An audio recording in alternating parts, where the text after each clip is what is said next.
Boleh Anda menjelaskan Banyuma ciri-ciri orang yang disalib terkutuk? Mau Anda mendengarkan? Mau. Oke, silakan Banyuma. Iya. Jadi kalau berbicara mengenai yang disalib ini orang terkutuk, dan tidak ada satupun dalil yang mengarah kepada Yesus yang mana Yesus ini pantas kemudian untuk disalibkan. Tidak ada dalil. Karena Yesus ini adalah orang yang dikasihi. Yesus ini adalah orang benar. Justru orang benar, orang yang dikasihi itu dilarang kemudian oleh Tuhan untuk dibunuh. Keluaran 23 nomor 7, jangan kau membunuh orang yang benar, jangan kau membunuh orang yang tidak bersalah. Jadi haram hukumnya ini Yesus dibunuh. Nah, sedangkan kalau kita melakukan pendekatan terhadap dalil, justru yang terkutuk ini adalah Yudas. Makanya saya mengatakan bahwa yang disembah oleh saudara-saudara Kristen selama kurang lebih 2000 tahun itu adalah Yudas. Karena hanya Yudas yang terkutuk di atas tiang salib. Belum lagi ketika kita jadikan rujukan surat Paulus Galatia 3 nomor 13, ada tertulis, terkutuklah orang yang mati di atas tiang salib. Nah, ini tertulis di mana? Ternyata tertulisnya di Ulangan 21 nomor 22 sampai nomor 23. Berarti yang mati di atas tiang salib ini adalah orang yang dikutuk oleh Elohim. Dikutuk dikarenakan dosanya sepadan dengan hukuman mati. Nah, hukuman mati berlaku kepada orang yang terkutuk, di mana salah satu kutukan itu adalah karena dia makan uang suap. Ulangan 27 nomor 25. Terkutuklah orang yang makan uang suap. Nah, sedangkan di dalam Amsal 21:18, orang makan suap dipakai sebagai tebusan bagi orang yang jujur, sebagai ganti orang yang benar. Berarti Yudas di sana. Yudas inilah yang terkutuk, bukan Yesus. Sehingga yang mati di atas tiang salib ini jelas bukan Nabiullah, bukan Rasulullah, tetapi orang yang dikutuk oleh Allah. Paulus mengutip Ulangan 21 nomor 22 nomor 23. Dikiranya Paulus itu tidak akan dikritisi oleh umat Islam nantinya. Tapi dengan hadirnya kitab tersebut di Indonesia dan dibaca oleh umat Islam memahami bahwa yang mati di atas tiang salib itu Yudas berdasarkan Bible itu sendiri. Saya kira begitu sementara Bang Andi. Oke, itu tanggapannya Bang Diki. Kalau silakan. Lanjut nih. Apa namanya? Kalau begitu ada enggak di Quran yang menyatakan bahwa Nabi Isa itu tidak disalibkan? Ada. Nabi Isa tidak disalibkan itu dalam Al-Quran surah An-Nisa ayat 157 sampai ayat 158, bahkan sampai ayat 159 masih terkait dengan tentang penyaliban. Justru kemudian ketika kita melihat ayat An-Nisa 157, ya, di situ orang-orang yang beriman kepada penyaliban ini dihukum oleh Allah. Penghukuman itu apa? Akal mereka kemudian tidak berfungsi dengan baik. Itu diterangkan dalam surah Maryam. Nah, di situ dikatakan wa qaulihim inna qatalnal masiha Isa bin Maryam Rasulullah, dan kami hukum juga mereka karena ucapan mereka. Justru karena ucapan mereka yang mengatakan Nabi Isa itu dibunuh, dari akibat ucapan inilah kemudian mereka dapat hukuman. Sesungguhnya kami telah membunuh Al-Masih putra Maryam, dan mereka ejek dengan menamai Isa itu sebagai Rasulullah, padahal mereka tidak beriman kepada Nabi Isa. Mereka mengatakan telah membunuhnya, padahal mereka tidak membunuhnya dan tidak pula menyalibnya. Tetapi yang diserupakan bagi mereka orang yang dibunuh itu dengan Nabi Isa. Sesungguhnya mereka berselisih pendapat tentang itu. Itu kata Al-Quran. Baca Kisah Para Rasul 25 nomor 19. Mereka berselisih paham tentang seseorang yang bernama Yesus. Mereka mengatakan Yesus telah mati, tetapi yang lain mengatakan dia masih hidup. Berselisih paham tentang itu, yakni tentang Nabi Isa. Benar-benar mereka itu dalam keraguan-raguan tentang hal tersebut, yakni tentang pembunuhan itu. mereka tidak mempunyai sedikit pun pengetahuan menyangkut hal itu, yakni tentang pembunuhan Nabi Isa dan apa yang mereka katakan, kecuali mengikuti persangkaan belaka, dan mereka tidak membunuhnya dengan yakin. Kita buktikan. Lukas memberitakan tentang penyaliban. Lukas tak ada pada saat kejadian. Maka Al-Quran mengatakan mereka hanya mengikuti persangkaan mereka. Mereka tidak tahu. Markus menuliskan tentang penyaliban, Paulus menuliskan tentang penyaliban. Mereka orang-orang ini tak ada pada masa kejadian. Al-Quran mengatakan itu. Mereka tidak ada pengetahuan tentang kejadian itu. Mereka hanya mengada-adakan, mereka hanya berprasangka saja. Dan memang betul, tak ada satupun manusia di tengah-tengah Bani Israel yang menunggu detik-detik kebangkitan Yesus dari kubur. Tak ada. Itu hanya cerita yang muncul dari barat kemudian. Tak ada satupun. Tak ada. Kalau ada, coba tunjukkan. Saya berhenti menjadi apologet. Kalau ada orang murid Yesus yang begitu setia menunggu Yesus, yang begitu setia menemani Yesus, yang begitu banyak Yesus memperlihatkan mujizat kepada mereka, ada tidak satu orang pun di antara mereka yang menunggu detik-detik kebangkitannya dari kubur? Tidak ada satupun.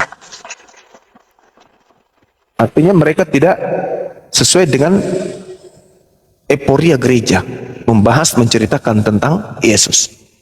Nah, itu dia. Jadi Al-Quran mengatakan Nabi Isa itu tidak disalibkan, akan tetapi aku angkat dia. Barrafa'ahullahu ilaihi wa kana Allahu azizan hakiman. Tetapi Allah telah mengangkat Nabi Isa ke hadiratnya. Allah Maha Perkasa lagi Maha Bijaksana. Saya kira begitu, Bang. Silakan. Oke, makasih Bang. Ada lagi Pak Niki? Kalau nggak ada, kita sambut dulu Pak Heston. Selamat malam Pak Heston. Dibuka mic-nya Bang, Pak Heston. Diterima Bang, dibuka mic-nya Bang.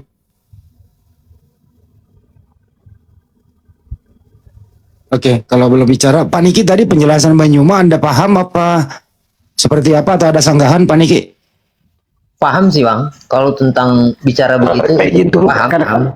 Bang, ini ada beberapa teori tentang. Mana saya udah malam di sini. Kita dulu Pak Niki, kenapa Pak Isau?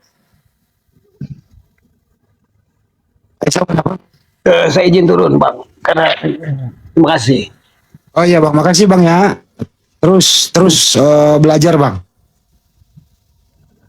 Makasih Pak Isau. Silakan Bang Niki dilanjutin. Kalau bicara tentang disalib dan tidak disalib, ada satu ajaran kalau di Kristen nih, bahwa kematian Nabi Isa itu diharuskan meninggal, ya kan?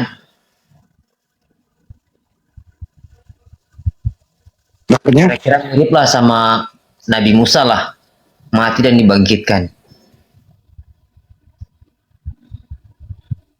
Karena kalau menurut Kristen itu, bahwa Nabi Isa itu datang diutus, dikirim Allah, ya, Nabi Isa itu untuk jadi penebus umat manusia. Nah, makanya yang Smith bilang itu kan dikirim, ternyata kalau menurut ajaran Islam itu cuma khusus bangsa Israel. Dan nggak dijelaskan Bang Juma tadi, karena kalau begitu memang bisa disalibkan juga kalau tidak disalibkan. Menurut Bible, bukan menurut ya Islam. Pak Niki. Oke. Itu sanggahannya Bang Juma. Ya, gimana Bang Andi? Sanggahannya? Sanggahannya tetap ya ada penyaliban, tetap dia bahwa Yesus Masya diutus untuk menebus dosa manusia di muka bumi, begitu, dengan cara disalib. Tetap itu dia pendapatnya Bang Juma. Silakan. Harus disalibkan. Apa tujuan penyalibannya? Tujuan penyalibannya apa? Karena orang Yahudi sepakat menyalib, membunuh Yesus untuk supaya orang-orang Yahudi, tempat sucinya dan bangsanya tidak dirampas oleh Roma. Nah, kalau Kristen apa? Versi Kristen apa tujuan dari penyaliban ini? Tadi udah dijawab, menebus dosa manusia kan. Nah, itu dia. Pola ini tidak ditemukan pada tuan rumah. Ini tidak ditemukan pada tuan rumah.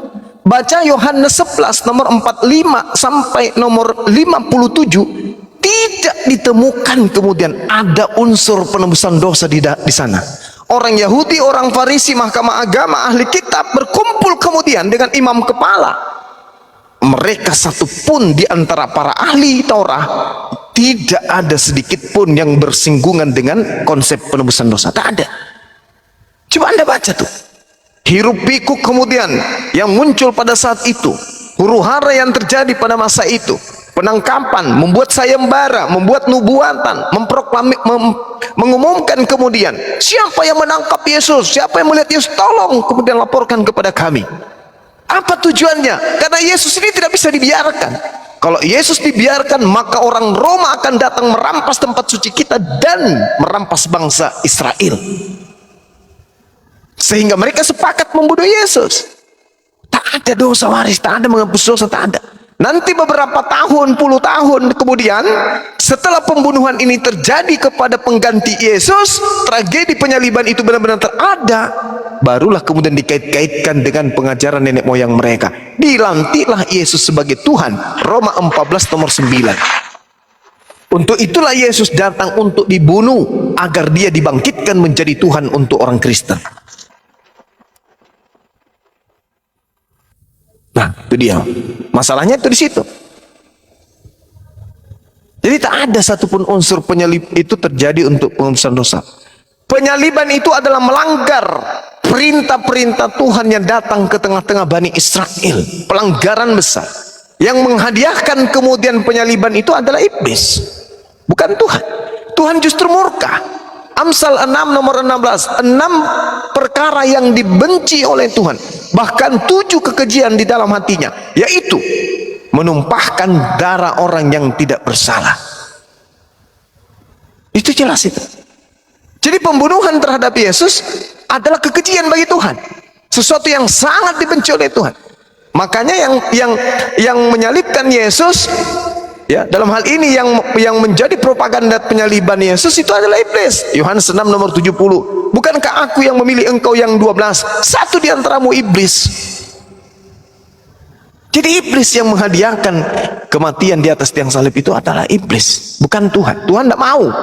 Tuhan murka. Makanya ada tertulis, terkutuklah orang yang mati di atas tiang salib. Di mana? Ulangan 21. Apa yang tertulis? Jika seseorang penjahat, pelaku dosa, di mana dosanya setimpal dengan hukuman mati, maka orang yang digantung di atas tiang salib, di atas tiang secara terkutuk oleh Tuhan, jangan kau biarkan mayatnya menyentuh tanah yang menjadi milik pusakamu. Jelas itu. Makanya Yusuf Arimatea, Nikodemus dan Maria Magdalena itu minta kepada Pilatus untuk segera menurunkan mayatnya oknum tersebut, karena jangan sampai tubuhnya menyentuh tanah, karena di situ menjelang Sabat.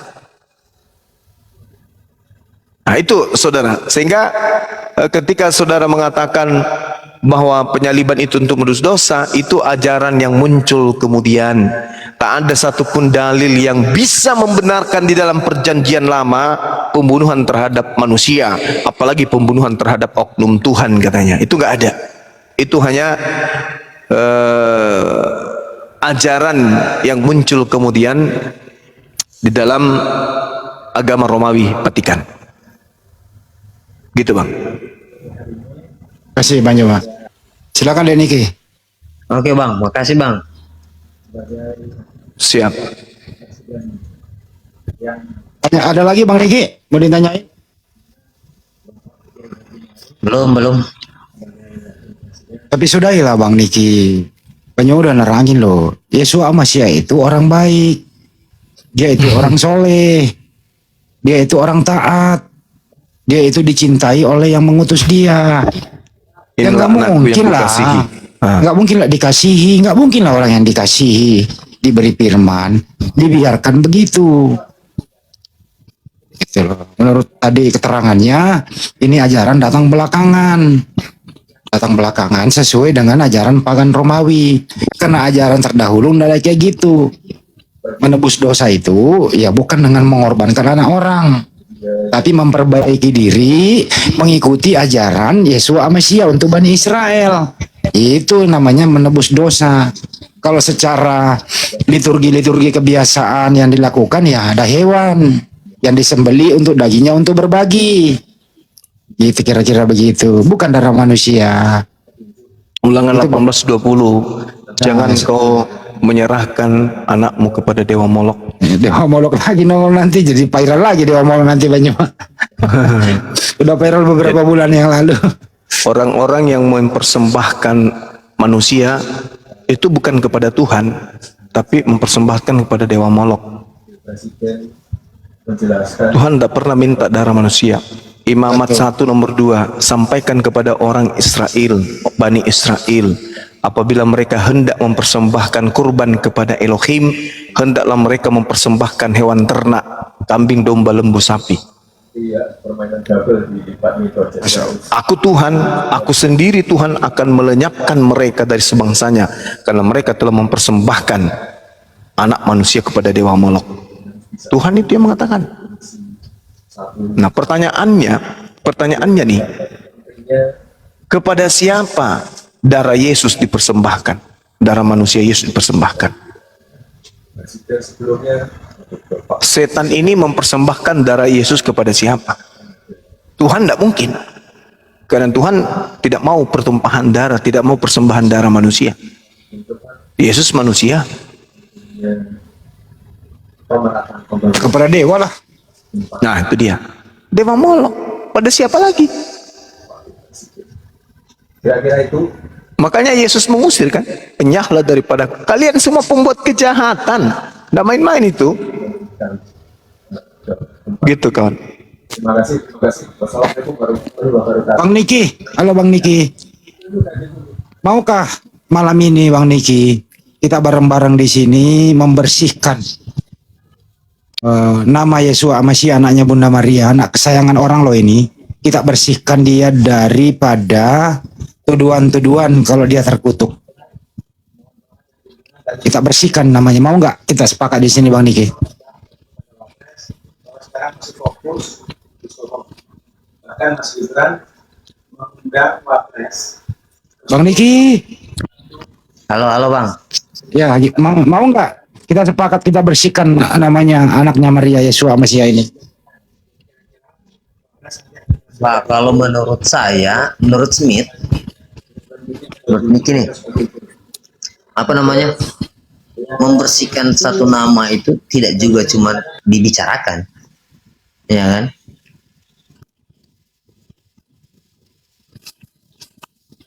Tetap Anda bersiteguh bahwa anaknya Maria yang mati terkutuk di tiang salib begitu?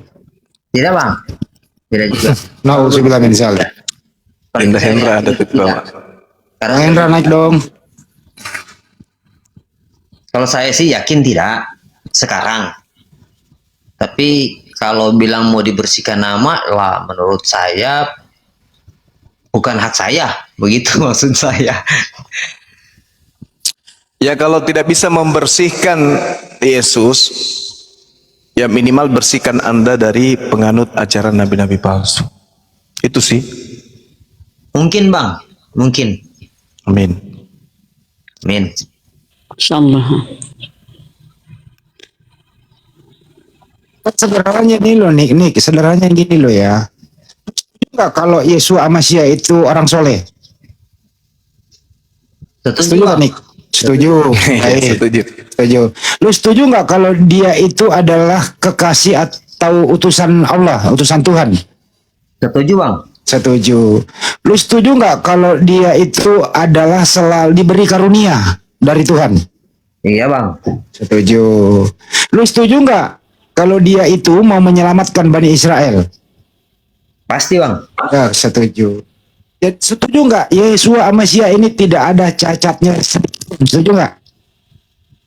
Yakin Bang. Yakin. Nah, di antara kategori tadi yang saya maksud, apakah yang kategori itu adalah wajar atau bisa untuk disalib terkutuk? Setuju? Tidak Bang. Nah, sekarang Yudas.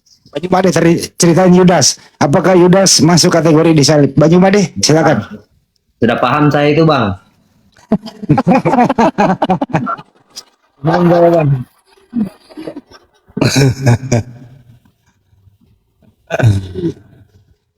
Sebenarnya ini akalnya masuk Bang Juma, cuma imannya yang membuat dia akalnya mati gitu loh. Bang Adi, beli ruang untuk bernapas. Iya. ini dikit Gurunda. Jadi kalau nggak salah, Niki ini di awal live ini kan bilang dia itu ya Kristen, cuma masih ada yang kosong gitu. Masih ada yang, nah itu coba diceritain lebih jauh. Bagian mananya? Silakan. Ini Bang, kan saya ini Kristen udah lama nih, ya kan, dari lahir lah, ya kan. Baca Alkitab, kalau dibilang baca Alkitab, kita itu dipastikan dulu waktu SD kalau nggak salah saya, itu setiap hari harus 1 bab, ya kan. Jadi itu sekitar 3 tahun itu sudah selesai baca Alkitab. Jadi dari keseringan baca Alkitab, saya pahami belajar di Alkitab ini bahwa ada yang kurang ini, ya gitu, ada yang salah ini, ada yang melenceng, nah, gitu. Makanya saya cari tahu di dalam, nggak bisa dapat, saya cari tahu keluar lah. Ya itu Bang, sampai sekarang saya tanya-tanya lah di semua tempat. Siapa yang bisa dapat penjelasan yang paling tepat yang menurut saya, masuk logika saya terima itu. Nah gitu Bang. Makanya saya tanya ke sini Bang. Oke. Karena terkait dengan kesolehan. Ibrani 5 nomor 7. Sebagai manusia, Yesus mempersembahkan doa kepada Dia yang mampu menyelamatkannya dari kematian, dan atas kesolehannya doanya dikabulkan. Itu dulu. Mazmur 34 kita baca satu perikop. Marilah anak-anak, dengarkanlah aku, takut akan Tuhan akan kuajarkan kepadamu. Siapakah orang yang menyukai hidup, yang mengingini umur panjang untuk menikmati yang baik? Jagalah lidahmu terhadap orang jahat, dan jagalah bibirmu terhadap ucapan-ucapan yang dusta. Jauhilah yang jahat dan lakukanlah yang baik. Carilah perdamaian dan berusahalah mendapatkannya. Mata Tuhan tertuju kepada orang benar, dan telinganya kepada teriakan mereka yang minta tolong. Wajah Tuhan menentang orang-orang yang berbuat jahat, untuk melenyapkan ingatan kepada mereka dari atas muka bumi. Apabila orang benar itu berseru, maka Tuhan mendengar dan melepaskan mereka dari segala kesukarannya. Tuhan itu dekat kepada orang yang patah hati, dan Tuhan itu menyelamatkan orang-orang yang remuk jiwanya. Kemalangan orang benar banyak, tetapi Tuhan melepaskan mereka dari semuanya itu. Ia berlindung, ya, Dia melindungi segala tulangnya, tidak satu pun akan dipatahkan. Kemalangan akan mematikan orang fasik, dan siapa yang membenci orang benar akan menanggung hukuman. Tuhan membebaskan jiwa hamba-hambanya, dan semua orang yang berlindung padanya tidak akan menanggung hukuman. Nah, kalau kita tanya kepada saudara Kristen, Yesus ini manusia yang paling bersih dari segala macam dosa, betul atau tidak? Oh, Nick, betul. Betul Bang. Jika benar, maka Tuhan akan selalu mengabulkan doa Yesus. Karena Yesus itu soleh. Tuhan tidak akan kemudian mengabulkan doa orang durhaka. Maka tiap umat yang soleh minta pertolongan kepada Tuhan, maka Tuhan pasti akan mengabulkan doa sesuai dengan permintaannya. Nah, mari kita lihat Markus 14. Lalu sampailah Yesus dan murid-muridnya ke suatu tempat yang bernama Getsemani. Lalu Yesus berkata kepada murid-muridnya, duduklah di sini sementara aku berdoa. Dan Yesus membawa Petrus, Yakobus, Yohanes sertanya. Ia sangat ketakutan dan gentar. Lalu katanya kepada mereka bertiga, hatiku sangat sedih, seperti mau mati rasanya. Tinggallah di sini dan berjaga-jagalah wahai Petrus, Yakobus dan Yohanes. Lalu Yesus maju sedikit, merebahkan dirinya ke tanah dan berdoa supaya sekiranya mungkin saat itu juga masalah berlalu daripadanya. Kata Yesus, doa Yesus, ya Abba, ya Bapa, tidak ada yang mustahil bagimu. Ambillah cawan ini daripadaku, tetapi janganlah apa yang aku kehendaki, melainkan apa yang engkau kehendaki. Nah, jika Yesus orang benar, Yesus orang yang soleh, sudah pasti Yesus akan diselamatkan saat penyaliban. Tetapi jika Yesus ini bukan orang yang saleh, pastilah Yesus tidak akan ditolong pada saat dia mau dihukum, dan pasti dibiarkan mati. permasalahannya sekarang adalah siapa yang soleh, siapa yang fasik antara Yesus dan Yudas, siapa yang terkutuk antara Yesus dan Yudas. Ini permasalahan, karena alur ini kemudian diresapi oleh akal kita berdasarkan apa yang kita nikmati di dalam Bible, yang konon ceritanya umat Kristen mengkitabkan kitab tersebut. Mazmur 34 versus Markus 14. Tuhan melindungi, Tuhan menyayangi, Tuhan menyelamatkan orang yang benar, orang yang berdoa, orang yang saleh, menyelamatkan dan membuat orang yang fasik kemudian celaka, menanggung hukuman dan seterusnya. Sedangkan Yesus mempraktikkan apa?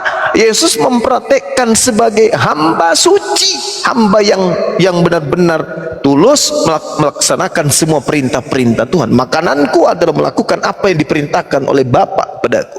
Aku tidak berkata-kata dari diriku, apa yang aku katakan, apa yang diperintahkan oleh Bapakku untuk aku katakan, aku sampaikan. Yesus ini orang yang soleh. Bahkan di dalam Ibrani 5 nomor 7, sebagai manusia, Yesus mempersembahkan doa yang sungguh-sungguh kepada Tuhan yang mampu menyelamatkannya dari kematian. Dan atas kesolehannya doanya dikabulkan. Kenapa dimensi ini tidak tersentuh kepada kalbu, kepada hati, kepada akal teman-teman Kristen? Kenapa? Karena sejatinya Kristen hanya makan doktrin dan dogma. Mereka tidak pernah belajar secara kritis terhadap Bible dengan kejadian penyaliban. Mereka hanya mengikuti apa yang diajarkan orang tua mereka, apa yang diajarkan nenek moyang mereka, yaitu menyembah kepada manusia yang datang hanya sebagai nabi dan memproklamirkan dirinya untuk dipercaya sebagai rasul utusan Tuhan. Ini masalah besar sebenarnya. Ini masalah besar. Makanya di Al-Quran mengatakan innal ladina kafaru min ahlil kitab. Bahkan Al-Quran mengatakan bahwa seburuk-buruknya makhluk adalah mereka. Kenapa? Tuhan mengatakan bahkan lebih buruk dari hewan. Karena hewan tidak diberi akal, tapi hewan masih bisa kemudian menganulir ketika diajak oleh makhluk dengan cara baik, manusia dengan cara baik, majikannya dengan cara baik. Bagaimana burung beo bisa berbicara mengikuti majikan, bagaimana seekor kambing, bagaimana seekor sapi, bagaimana seekor ular bisa dijinakkan oleh majikan. Tapi orang Kristen ini dikasih akal. Jangankan manusia, Tuhan pun ya tidak diikuti, tidak dijinakkan dirinya untuk mengikuti apa yang Tuhan perintahkan. Yesus pingin kali mereka mati. Iblis pingin kali Yesus mati. Kristen pingin kali Yesus mati. Saya bingung membedakan antara iblis dan Kristen. Untung saja Al-Quran mengatakan wa ikhwanuhum yamuddunahum fil gayyi summa la yuqsirun. Saudara-saudara mereka adalah kafir, orang-orang kafir. Mereka berkongko-kongko kerjasama dengan iblis di dalam menyesatkan umat manusia. Dan mereka tidak akan henti-hentinya menyesatkan manusia. Itu Al-Quran mengatakan. Wa kana al-kafiru ala rabbihi zahira. Dan adalah orang-orang kafir penolong-penolong setan di dalam durhaka kepada pencipta langit dan bumi. Dan itu betul. Apa buktinya? Coba kalau misalnya saudara Niki ini nanti punya anak. Begitu anaknya sudah bisa bicara, anaknya sudah bisa jalan, diajaknya kemana? Ke gereja. Mau ngapain? Jadi saudara Niki ini membantu setan di dalam menyesatkan manusia. Nanti anaknya beliau punya anak lagi, cucunya beliau akan diajarkan terus menerus sampai kiamat datang, sampai Yesus datang. Enyahlah daripadaku, kalian semua adalah pembuat kejahatan. Itu jelas tuh. Wa kana al-kafiru ala rabbihi zahira. Dan adalah orang-orang kafir penolong-penolong setan di dalam durhaka kepada Tuhan. Al-Quran juga memang mengatakan begitu. Aku akan menjadikan kejahatan itu menjadi indah bagi mereka. Tak sedikit, dan aku akan menyesatkan mereka. Aku akan mendatangi mereka dari belakang, dari depan, dari kiri, dari kanan. Dan hanya sedikit di antara mereka yang akan ikhlas beribadah kepadamu. Selebihnya aku akan giring kepada neraka. Nah, inilah yang dikatakan oleh Al-Quran. Yukhadi'unallaha walladina amanu. 1. Fi qulubihim maradun fazadahumullahu marada. 2. Ini yang dikatakan. Maka Allah mengatakan summum bukmun umyum fahum la yarji'un. Kebenaran apa lagi yang mau disembunyikan? Tentang hasil dari pengajaran nabi-nabi palsu sudah diuraikan. Orang yang disalibkan jelas adalah orang yang terkutuk. Orang yang terkutuk jelas adalah Yudas. Yesus sendiri adalah orang yang taat. Yesus sendiri adalah orang yang soleh. Lalu kenapa Kristen yang dari barat ini pingin kali harus Yesus yang mati di atas tiang salib? Sementara konsep Tuhan pada Nabi Ibrahim, Musa, Daud, Salomo, dan Yesus di dalam pengajarannya mengajarkan mempersembahkan kurban hewan sebagai tebusan. Bahkan Yesus mengatakan apa? Di dalam Matius 8 nomor 4, pergilah, perlihatkanlah dirimu kepada imam-imam. Katakanlah kepada mereka, persembahkanlah persembahan yang diperintahkan Nabi Musa kepadamu. Nah, apa persembahan yang diperintahkan Nabi Musa? Manusia atau hewan? Hewan. Jadi Kristen ini salah. Kristen ini korban prank dari Paulus. Makanya Yesus mengatakan, waspadalah, waspadalah, waspadalah, waspadalah, waspadalah, waspadalah, waspadalah, waspadalah, waspadalah. Demikian Bang Andi.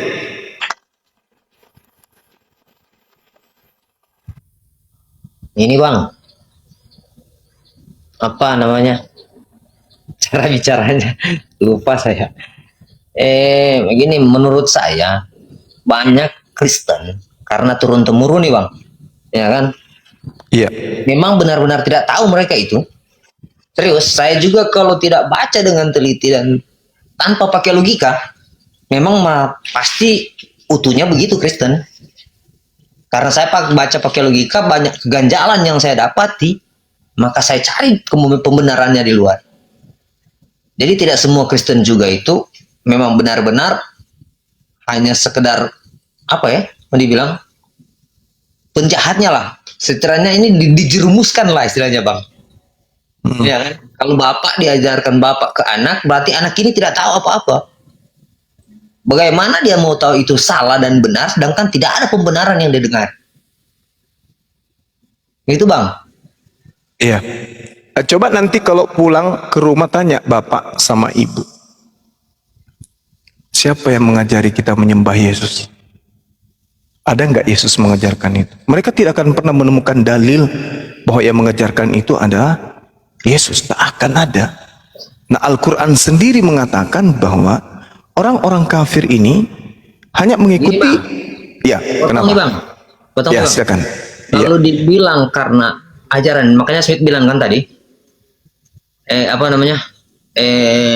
ajarannya ini karena diajarkan turun-temurun, itu punya ajaran Bang, bahwa Yesus ini dijadi Yesus Tuhan kan karena kenapa dan kenapa dan kenapa, itu ada alurnya. Dan alurnya mengalir Bang. Kalau mau dibilang contoh nih dari Kuala nih, dari kali nih, di kali ini dialurkan salurannya ke sawah, ya kan? Jadi harus mengalir ke laut, masuk ke sawah. Jadi punya jalurnya Bang. Serius, saya tahu itu. Jadi kalau mau dibilang Kristen itu semuanya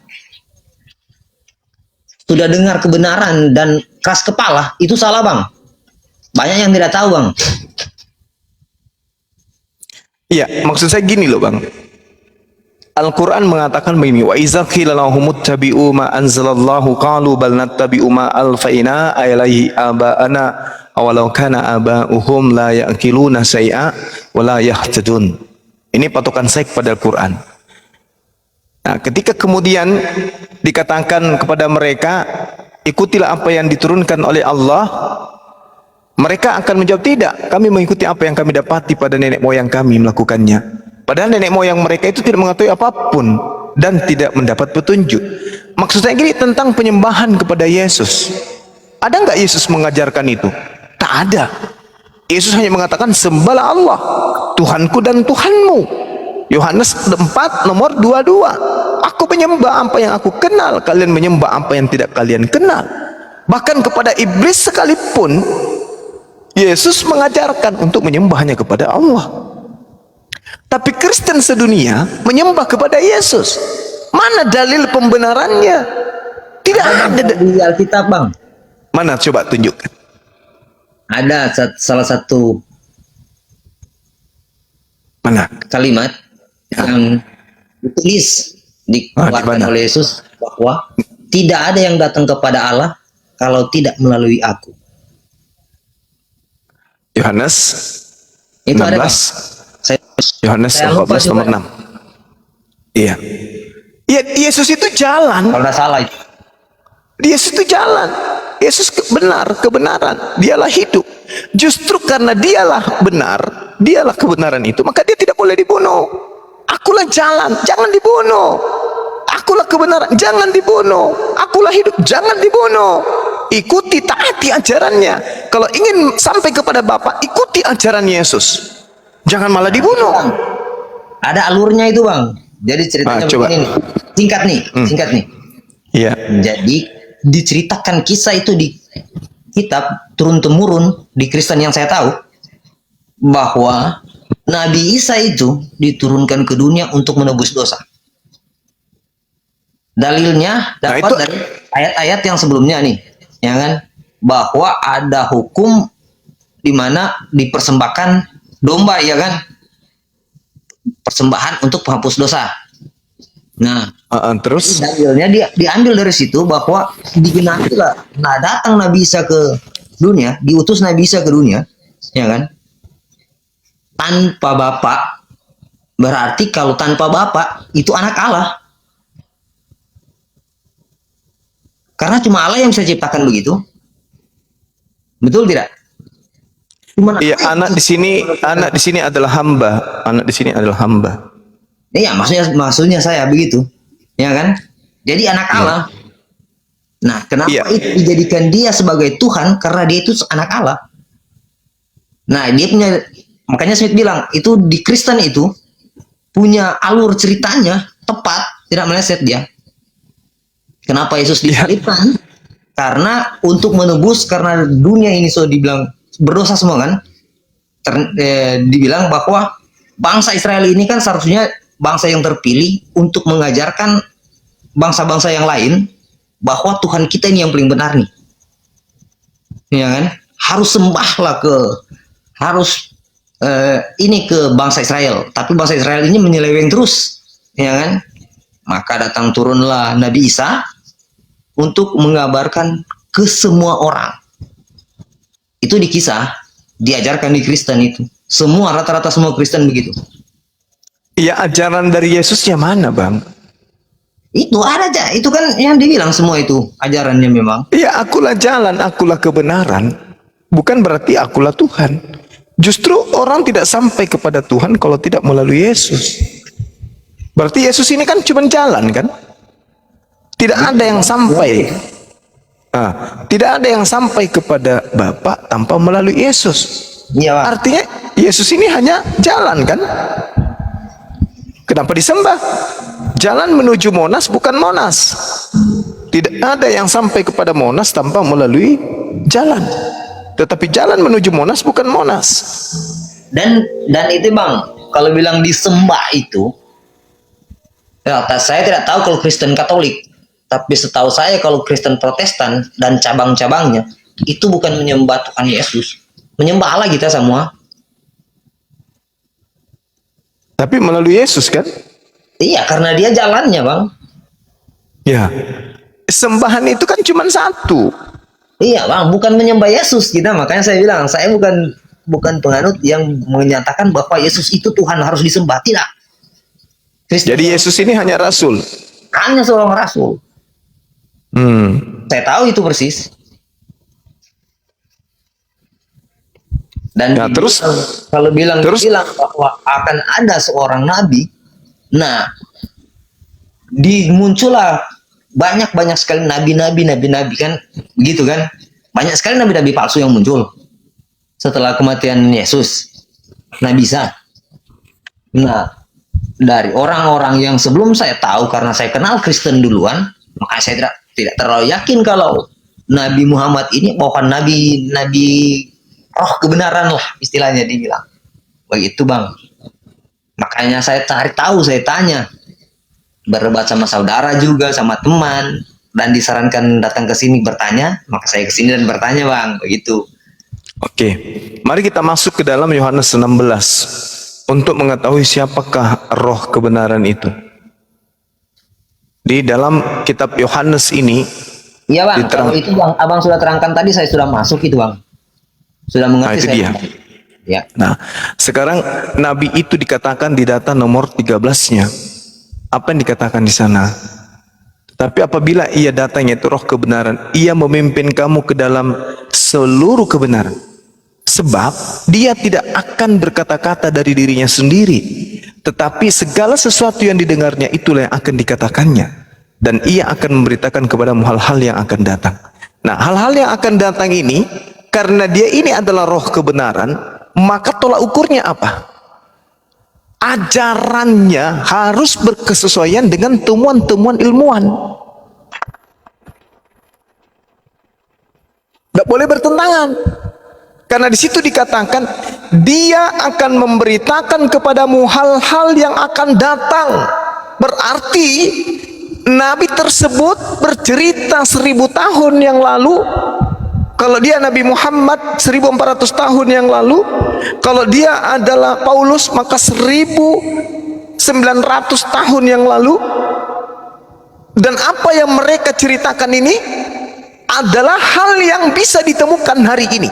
Karena di situ dikatakan apabila ia berkata, tidak berkata dari dirinya sendiri, melainkan yang didengar dari Tuhan, itulah yang dikatakannya, dan dia akan memberitakan hal-hal yang akan datang. Nah, sekarang mari kita uji di dalam kitab saudara apa yang diceritakan dalam kitab saudara dan apa yang dikatakan oleh kitab saya. Adakah yang ada di dalam kitab saudara yang bisa ditemukan hari ini? Seperti layaknya Al-Quran, apa yang diceritakan Al-Quran bisa dibuktikan hari ini. Bagaimana Al-Quran mengatakan langit tidak bertiang, ditemukan hari ini memang langit tidak bertiang.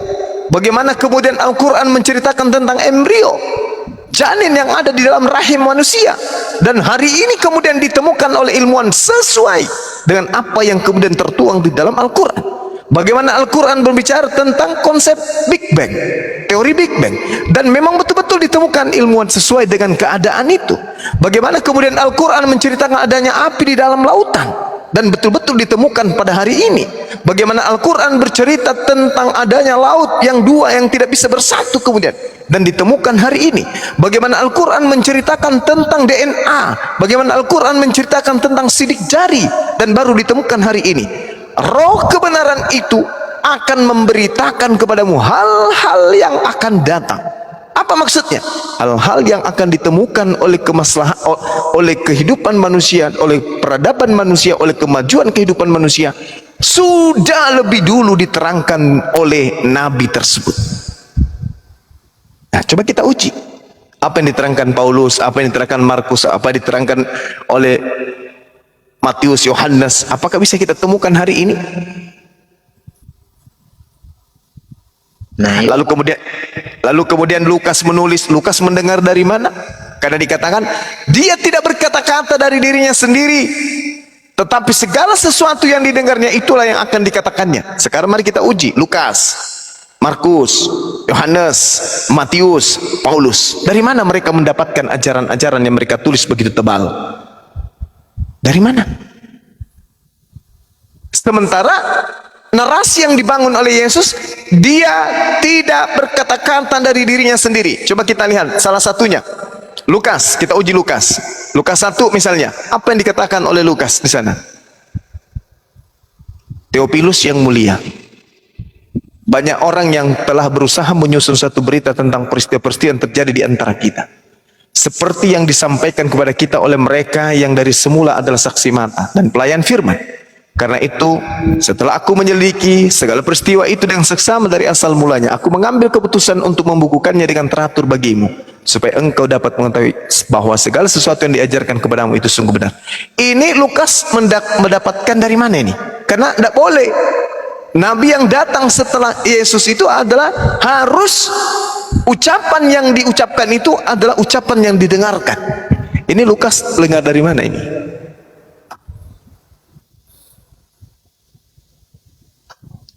Kita masuk ke dalam Yohanes. Yohanes 1. Apa yang dikatakan di sana? Pada mulanya adalah firman, firman itu bersama-sama dengan dengan Theos, dan firman itu adalah Theos. Ia pada mulanya bersama-sama dengan Theos, segala sesuatu dijadikan dia, tanpa dia tidak ada sesuatu. Ini penulis Yohanes dengar dari mana ini? Bukankah penyampai firman yang hidup zaman itu adalah Yesus? Kenapa ini tidak menjadi sabdanya Yesus yang keluar dari mulut Yesus? Yohanes ini dari mana mendapatkannya? Nah, sekarang kita ke Matius. Matius 1 sebagai awal penulisan daripada penulis Matius. Inilah silsilah Yesus Kristus, anak Daud, anak Abraham. Abraham memperanakan Isa, Isa memperanakan Yakub, Yakub memperanakan Yehuda, Yehuda dan seterusnya. Di data nomor 11-nya Yosia memperanakan Yekonya. Ini keliru ini. Harusnya Yosia memperanakan Yoyakim. Tapi kenapa dilangkahi, Yoyakimnya hilang? Pertanyaan saya, ini yang membisikkan penulis Matius siapa? Apabila roh kebenaran itu datang, dia tidak berkata-kata dari dirinya sendiri, melainkan apa yang didengarkan, itulah yang dikatakan. Ini Matius dengar dari mana? Oke, kita masuk ke dalam Markus. Markus 1. Di situ sangat jelas diterangkan. Inilah permulaan Injil tentang Yesus, anak Theos. Seperti ada tertulis dalam kitab Nabi Yesaya, lihatlah aku menyuruh utusanku mendahului engkau, ia akan mempersiapkan jalan bagimu. Dan ada suara orang berseru-seru di padang gurun, persiapkanlah jalan untuk ini. Markus dapat informasi dari mana? Di mana Markus mendapatkan informasi-informasi ini? Bukankah Yesus itu adalah sumber dari segala firman yang datang kepada Bani Israel? Sebab Yesus adalah firman itu sendiri, katanya. Aku tidak berkata-kata dari diriku sendiri. Apa yang aku katakan adalah apa yang diperintahkan oleh Tuhan untuk aku katakan dan aku sampaikan. Pertanyaannya, Markus, Matius, dan Lukas tadi ini menulis dari mana? Siapa yang membisikkan? Dan juga Yohanes. Satu lagi, kita ambil, oh sudah ya. Nah sekarang kita lihat Paulus, empat-empatnya sudah gugur kan? Karena mereka menulis tanpa mendengarkan dari siapa? Dari Yesus harusnya, tapi tidak mendengar dari Yesus. Lalu dari mana? Oh dari siapa? Dari Roh Kudus. Masakan Roh Kudus begitu bunyi firmannya? Theophilus yang mulia, banyak orang yang berusaha menyusun, maka aku terpanggil untuk menyelidikinya. Masakan ada Roh Kudus menyuruh menyelidiki? Itu sudah pasti bukan. Nah sekarang kita lihat surah Paulus, Roma 1 misalnya. Roma 1 di situ diterangkan begini. Dari Paulus, hamba Yesus Kristus yang dipanggil menjadi rasul dan dikuduskan untuk memberitakan Injil Theos. Injil itu telah dijanjikannya sebelumnya dengan perantaraan nabi-nabinya dalam kitab-kitab suci. Ini apa-apaan ini Paulus ini? Dari mana dia dapat informasi ini? Coba. Apakah mereka inilah nabi-nabi yang dikatakan roh kebenaran yang datang setelah Yesus? Bukan. Kita ambil contoh lagi. Satu. Kitab Titus. Suratnya Paulus untuk Titus. Kita lihat apa yang dikatakan oleh Paulus di sana. Dari Paulus, hamba Theos dan Rasul Yesus Kristus untuk memelihara iman-iman orang-orang pilihan Theos yang pengetahuan dan kebenaran seperti yang nampak dalam ibadah kita.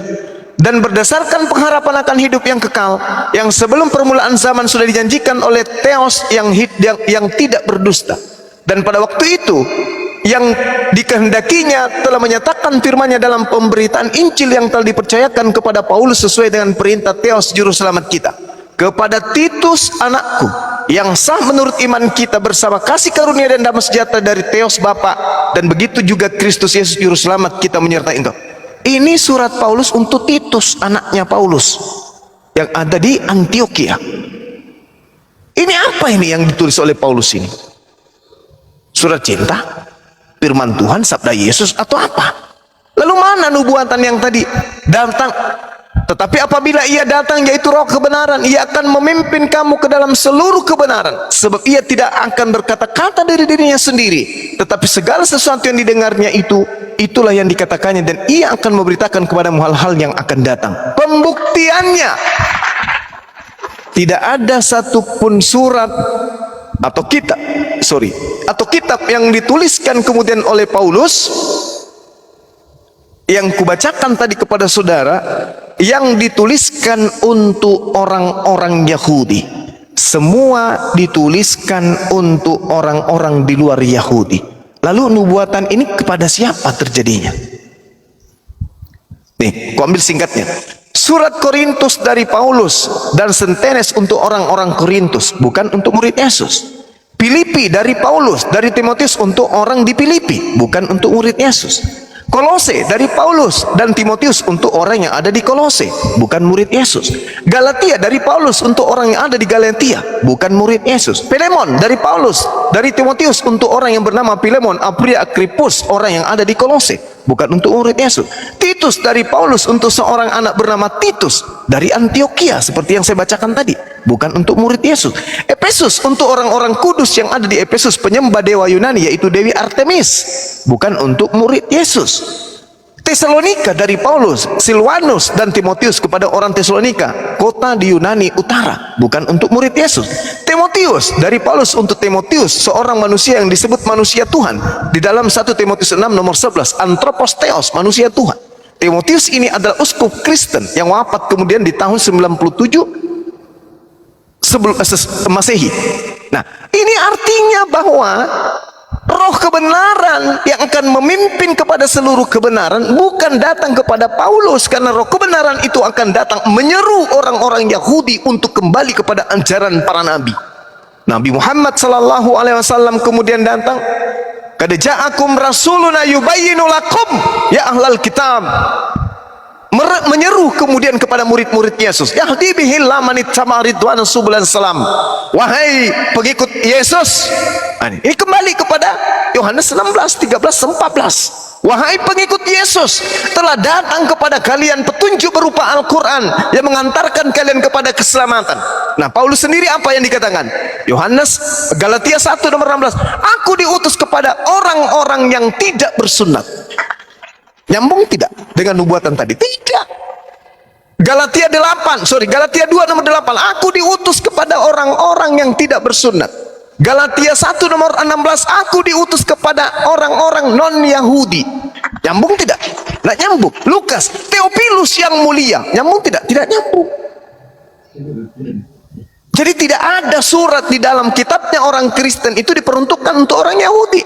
Semua diperuntukkan untuk orang-orang di luar Israel, Yerusalem pada masa itu. Jadi kemana perginya Yohanes 16 ini harus dituju? Apabila ia datang, dia tidak berkata-kata dari dirinya sendiri, tetapi segala sesuatu yang didengarnya itulah yang akan dikatakannya, dan ia akan memberitakan kepadamu hal-hal yang akan datang. Orang Yahudi hari ini, bangsa di mana Yesus diutus, ketika membaca Al-Quran, mereka akan menemukan berita-berita, informasi-informasi yang akurat, valid, sahih, di mana ditemukan hari ini pemberitaan yang 1400 tahun silam. Seperti yang saya katakan kepada saudara tadi, ia akan memuliakan aku. Coba, dia akan memuliakan aku. Nabi Isa sejak dari dikandung oleh ibunya sudah dimuliakan oleh Nabi Muhammad. Diceritakan dalam surah Maryam bagaimana kemudian cerita ketika dituduh kemudian orang-orang Yahudi sebagai pesina yang bersetubuh dengan salah satu tentara Romawi bernama Pantera, yang diceritakan dalam kitab Talmudnya orang Yahudi. Al-Quran datang, Nabi Muhammad kemudian datang memuliakan beliau. Tuduhan-tuduhan kalian termasuk penyaliban, kutukan yang ada terjadi pada dia, Nabi Muhammad memuliakan bahwa bukan dia yang mati terkutuk. Bayangkan kalau di kitab saudara diceritakan lahirnya di kandang binatang, sebelum dia lahir ibunya bertunangan dengan seorang laki-laki. Bayangkan tuh, dan bahkan hampir dicerai oleh tunangannya. Ada apa dengan ini semua? Lahirnya kemudian dikatakan di palungan, ada yang mengatakan di kandang binatang, ada yang mengatakan di dalam goa. Kemudian begitu dia lahir, kemudian besar dia, diludahin mukanya, ditonjok mukanya, kemudian apalagi ditampar mukanya, habis itu ditusuk lambungnya. Begitu dia mati, bangkit dari ketika, dituhankan lagi. Kasihan sekali Yesus ini di agama saudara. Begitu dia sudah terangkat ke langit, muncul lagi penyesatan baru. Manusia-manusia menganggapnya Tuhan, sehingga Yesus malu di hadapan Bapaknya. Apa yang dikatakan? Bukan setiap orang yang menyeru aku Tuhan, kecuali mereka yang melakukan kehendak Tuhanku yang ada di langit, yang ada di surga. Memanggil aku Tuhan, bermujizat pakai namaku, mengusir setan pakai namaku, bernubuat pakai namaku, semuanya akan kuusir. Enyahlah daripadaku, aku tidak mengenal engkau, kalian semua adalah pembuat kejahatan. Itu ada di dalam kitab saudara. Maka nubuatan ini hanya bisa dipenuhi oleh baginda Rasulullah Muhammad SAW. 1 menit terakhir. Tapi meskipun kitab Yohanes 16 ini tak ada, meskipun kitabnya orang Kristen ini tak ada, umat Islam 1400 tahun sudah mengimani beliau sebagai nabi dan rasul, dan tidak akan pernah goyah kemudian iman kami dikarenakan kebenaran Al-Quran yang diteguhkan dengan keadaan di mana zaman bergulir, masa berganti, kehidupan manusia semakin hebat, semakin canggih. Akan tetapi Al-Quran yang sebagai warisan yang Allah berikan kepada beliau sampai hari ini tidak pernah tergantikan dengan apapun. Nah, diperparah dengan munculnya Bible, ternyata apa yang ada di Al-Quran diperkuat dengan adanya adanya diskusi-diskusi apologet antara Islam dan Kristen. Masya Allah, saudara tentara. Inilah yang kemudian ingin saya sampaikan kepada saudara, bahwasanya kedatangan Al-Quran, kedatangan Islam itu sebagai rahmatan lil alamin, bukan hanya kepada musuh kita kemudian mengajarkan kasih sayang, tetapi alam semesta ini adalah pantas kemudian untuk disayangi dengan datangnya Al-Quran, datangnya Islam sebagai rahmatan lil alamin. Saya kira begitu, Bang Handi dan sahabat-sahabat guru-guru saya yang ada di sini. Silakan.